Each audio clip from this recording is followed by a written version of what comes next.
ဘဝဆက်တိုင်းကောင်းစားစေခြင်းနဲ့ဆိုရင်တဲ့မကောင်းမှုအကုသိုလ်တွေနဲ့မြန်မာနိုင်ငံမှာကလည်းမဟုတ်တာတွေအမှန်ဖြစ်နေပြီအမှားတွေအမှန်ဖြစ်နေပြီအဲ့ဒီမဟုတ်တာတွေကိုအမှန်ထင်တဲ့ပုံကိုယ်တွေအမှားတွေကိုအမှန်ထင်တဲ့ပုံကိုယ်တွေများတဲ့အခါကျတော့အမှန်တရားတွေက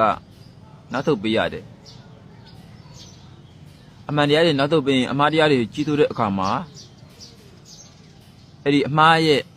အကျိုးသက်တွေကိုခံရလိမ့်ရှိတယ်ပြီးတော့မှဘာဖြစ်တယ်ညာဖြစ်တယ်ဟိုဖျားဆုတောင်းဒီဖျားဆုတောင်းမရတော့ဘာကြောင့်လဲဆိုရင်ဘယ်ဖျားမဆိုဘယ်ဖျားတိုင်းကအဲ့ဒီကိုလှုပ်ထားရဲ့အကျိုးရဲ့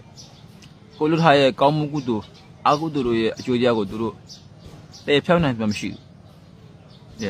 ပယ်ဖြောင်းနိုင်စွမ်းမရှိဘူးဖျားတွေကလူတွေရဲ့အိုခြင်းနာခြင်းတေခြင်းအဲ့ဒီကံကံကြီးအကျိုးတရားတွေကိုသူတို့ဘယ်လိုမှတားတီးလို့မရဘူးဘယ်လိုမှမကောင်းတဲ့အကျိုးကိုလည်းကောင်းတဲ့အကျိုးဖြစ်အောင်လုပ်ပြီးလို့မရဘူးလူတို့ကကြတော့ကိုလို့တာကိုရတာကိုထိုက်ရွေးတဲ့အပင်ရဲ့အကြီးကိုစားရတာဘယ်ဖျားမှကောင်းအောင်လုပ်ပြီးလို့မရဘူးပြက်အောင်လုပ်ပြီးလို့လည်းမရဘူး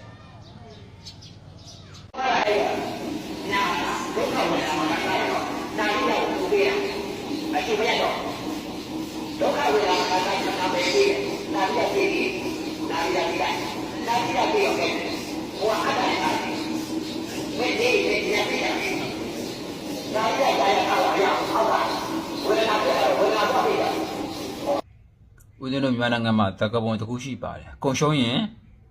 တစ်ခေါက်လင်ကုံရှုံးရင်တစ်ဘဝဆရာကုံရှုံးရင်တော့တန်တရာတစ်ခုလုံးမှောက်မှာပါကုံရှုံးလို့ရှိရင်နောက်တစ်ခေါက်ပဲကုံရှုံးရင်တစ်ခေါက်ပဲရှုံးမှာနောက်တစ်ခေါက်ပြန်ရှာလို့ရတယ်လင်ရေးမှလို့ရှိရင်တော့တစ်ဘဝလုံးဒူးနဲ့မျက်ရည်တုတ်တော့ပဲဆရာရေးမှလို့ရှိရင်တော့သွားပြီတန်တရာတစ်ခုလုံးလမ်းမကိုရောက်သွားပြီဒီလိုတာခန္ဓာကိုယ်ညှင်းတဲ့တိုင်းတာလျင်အကျဉ်းမြတ်လို့ခေါ်မယ်ဆိုလို့ရှိရင်မြတ်စွာဘုရားကအိန္ဒိယရဲ့အတ္တကိလမထနိယောဂကိုပယ်မှာမဟုတ်ဘူးတရားအထုရဆိုတာဒီလိုခန္ဓာကိုယ်ကိုခေါင်းကိုလှုပ်ယုံနဲ့တရားအထုရမဟုတ်ဘူး